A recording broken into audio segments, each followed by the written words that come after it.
فرعون وغیرہ گزر چکے، ان کے تو خطرے بھی گزر گئے، یہ مستقبل میں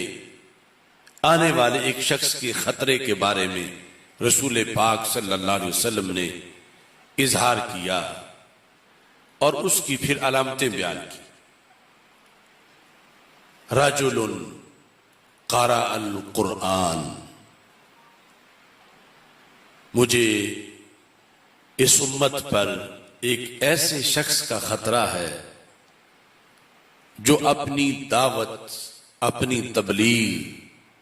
اپنی تحریک، اپنی تنظیم، اس کا مدار قرآن پہ رکھے گا۔ یعنی اگرچہ وہ خطرناک ہے، یعنی اگر قرآن کا حقیقی دائی ہوتا پھر تو وہ رحمت ہوتا، برکت ہوتا، ہے خطرناک،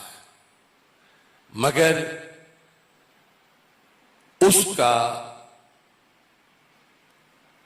تبلیغ کا انداز،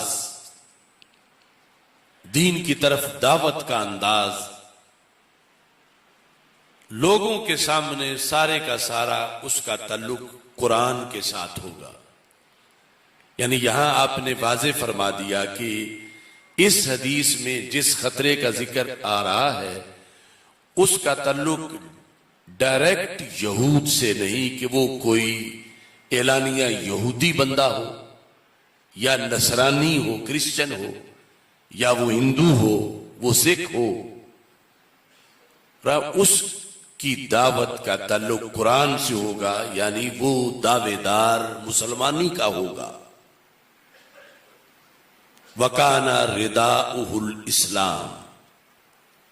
فرمایا اس نے چادر اسلام کی اوڑی ہوئی ہوگی۔ فَاتَرَاهُ إِلَى مَا شَاءَ اللَّهُ فَانْسَلَخَ مِنْهُ، فرمایا وہ اسی طرح اپنی دعوت لے کر چلے گا، قرآن ہاتھ میں اور اسلام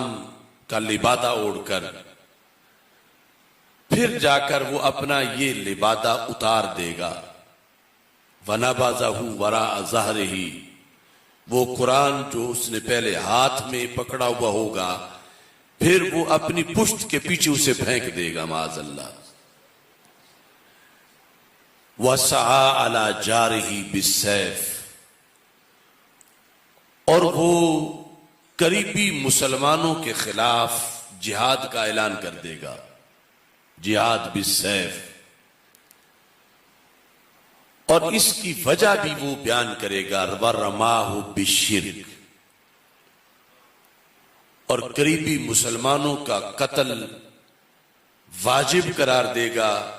اور اس کا سبب یہ بتائے گا کہ یہ مسلمان نہیں رہے بلکہ مشرک ہو گئے، یعنی مسلمانوں کو مشرک قرار دے کر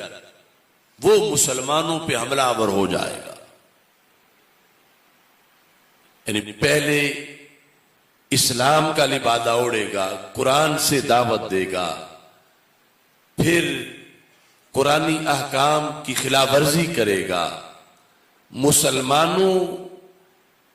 کے قتل کا فتویٰ دے گا کہ مسلمان قتل کر دیے جائیں، ان کی بیویاں چھین لی جائیں، ان کا مال چھین لیا جائے، اور اس کا جواز یہ بتائے گا کہ چونکہ یہ مسلمان نہیں ہے،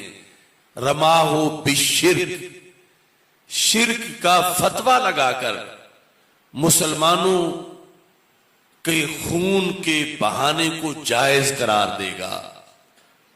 رسول پاک صلی اللہ علیہ وسلم نے صحابہ کو فرمایا مجھے اس بندے کا بڑا امت پہ خطرہ ہے کہ یہ بڑا خطرناک بندہ ہے جو مستقبل میں آئے گا، یہود اتنا نقصان نہیں کر سکیں گے جتنا یہ کرے گا، کرسچن یا ہندو یا سکھ یا مسلمانوں کا کوئی دشمن اتنا نقصان نہیں دے گا جتنا یہ دے گا، اور وہ مسلمانوں کا خون بہانا، مسلمانوں کو قتل کرنا، اس کو بھی شریعت بنائے گا۔ یعنی ایک تو ہے نا کہ ظالم ظلم کر رہا ہے، سب سمجھتے ہیں یہ ظالم ہے، اور یہ اس نے فلاں مسلمان کو شہید کر دیا ہے، لیکن وہ مسلمانوں کے قتل کو شرعی تقاضا قرار دے گا کہ یہ مسلمان اس لائق ہیں کہ زندہ نہ رہیں، ان کو تہ تیگ کیا جائے، زمین ان سے خالی کی جائے۔ کیوں؟ کہ رماہ بالشرک، کہ وہ کہے گا کہ یہ عقیدے میں مشرک ہو چکے ہیں، اور اپنے شرکیہ عقیدے کی بنیاد پر قرآن کہتا ہے کہ ان سے زمین کو پاک کیا جائے معاذ اللہ۔ اس طرح وہ شرک کا فتویٰ لگا کر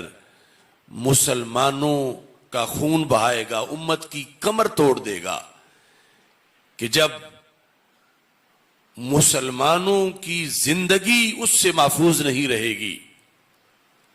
اب یہ ساری علامتیں رسول پاک صلی اللہ علیہ وسلم نے بیان کی،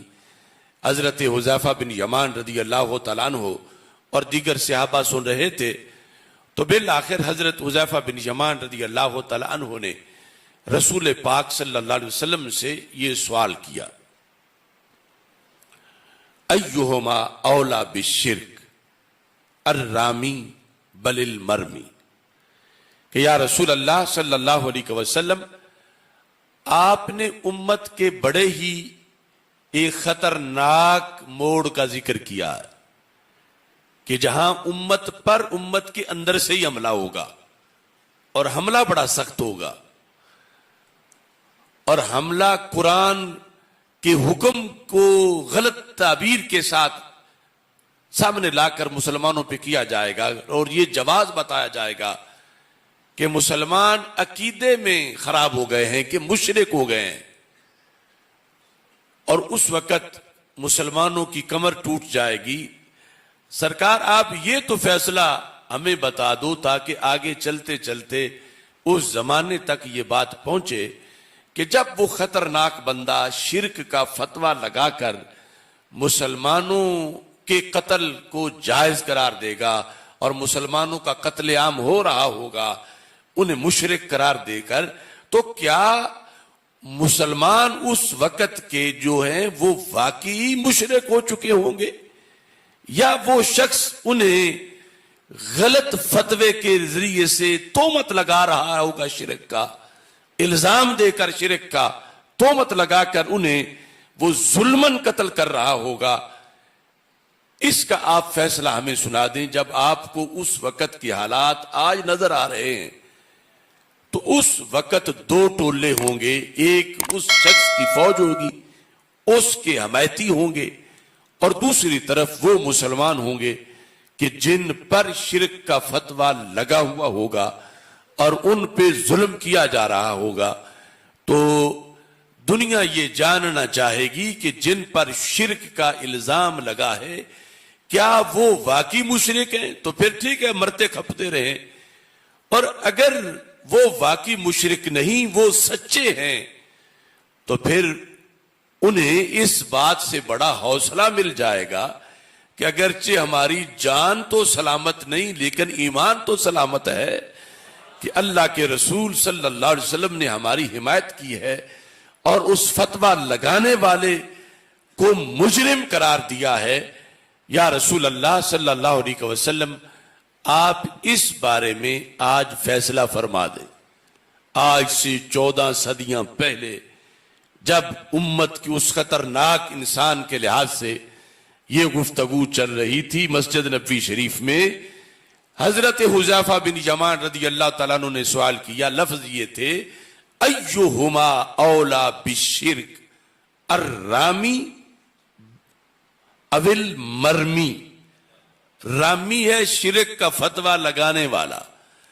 مرمی ہے شرک کا فتویٰ کھانے والا، کہ جس کو مشرک کہا جا رہا ہے۔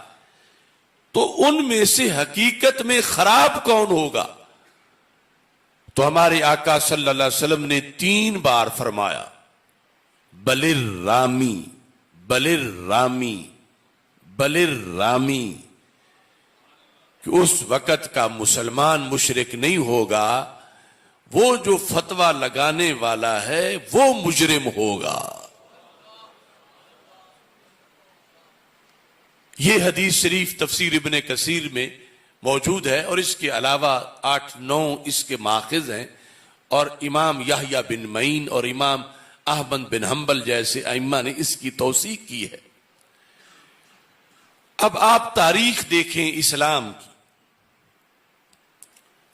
قتال تو بہت مرتبہ ہوا، کبھی تاتاریوں نے کیا، منگولوں نے کیا، کبھی کوئی ظالم آیا، کبھی کوئی ظالم آیا، کبھی کوئی ظالم آیا۔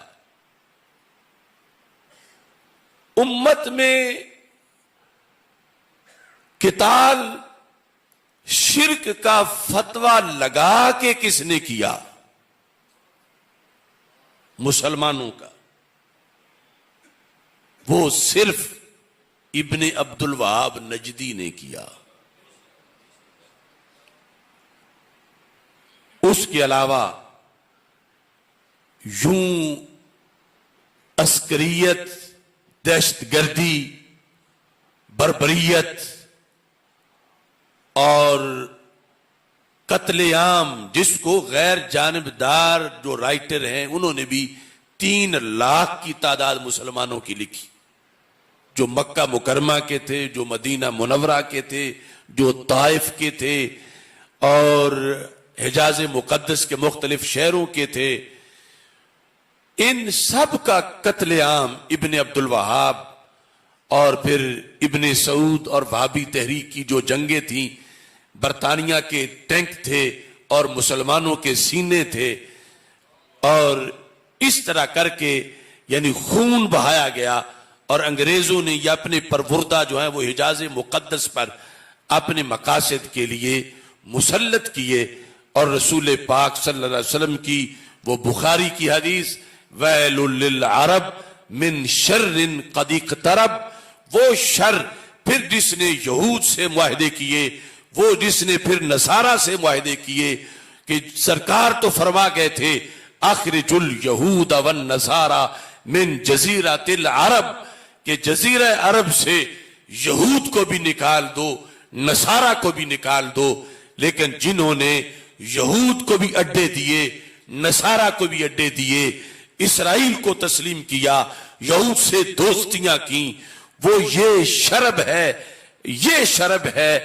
یہ وہ شر ہے جس کے بارے میں رسول پاک صلی اللہ علیہ وسلم نے وہ بخاری کی حدیث میں لفظ شر کے ساتھ اس کو بیان کیا، اور جو تفسیر ابن کثیر ہے اس کے اندر لفظ رجل اور پھر اس کی علامتیں ذکر کر کے نبی اکرم صلی اللہ علیہ وسلم نے اس فتنے کا تذکرہ کیا۔ اور آج وہ فتنہ ہے کہ جس کی وجہ سے پوری دنیا میں کہیں مسلمان سر نہیں اٹھا سکتے، چونکہ ان کا سر اس مرکز اسلام میں بیٹھے ہوئے سوداگروں نے غیروں کے سامنے شرمندہ کر رکھا ہے، غیروں کے سامنے جھکایا ہوا ہے۔ یہ کس منہ سے اپنی حریت، اپنی عظمت اور قرآن و سنت کے احکام کو بیان کریں کہ یہ جن احکام کا تذکرہ عجم میں بیٹھ کر یا کسی جگہ بھی کرتے ہیں تو یہود کہتے ہیں کہ تمہارے مرکز والے تو ہمیں تسلیم کر چکے ہیں، کیا ان کو یہ آیتیں نہیں آتی؟ کیا ان کو قرآن نہیں آتا؟ کیا وہ کعبے کی مفتی نہیں ہیں؟ کیا وہ حرمین کے خادم نہیں ہیں؟ جب وہ ہمیں سب کچھ تسلیم کر رہے ہیں تو پھر تم کس منہ سے ہم سے مخالفت کرتے ہو؟ اب دیکھو کہ مودی کو ایوارڈ دیا گیا، دیکھو سرزمین مقدس پہ مندر بنائے گئے، سب سے بڑے گرجے مندر، اور پھر 80 ہزار افراد کے کنجر خانے جس میں برہنہ عورتوں کے ڈانس سرزمین عرب پہ کروائے گئے، جس کے اندر علل اعلان خادم الحرمین کہلانے والے سلمان بن عبدالعزیز نے اپنے عہد میں ٹرمپ کی بیوی سے مصافحہ کیا، جس میں علل اعلان شراب کے اڈے کھولے گئے، جس میں علل اعلان بدکاریوں کے اڈے کھولے گئے، یہود سے معاہدے کیے گئے۔ اور جن لوگوں نے آواز بلند کی قیامت کے دن اپنے رب کو جواب دینے کے لیے، ان لوگوں نے ان کے لیے زمینیں تنگ کی، ان لوگوں نے ان لوگوں پر پابندیاں لگائیں. آج بھی عرب کی جیلوں کے اندر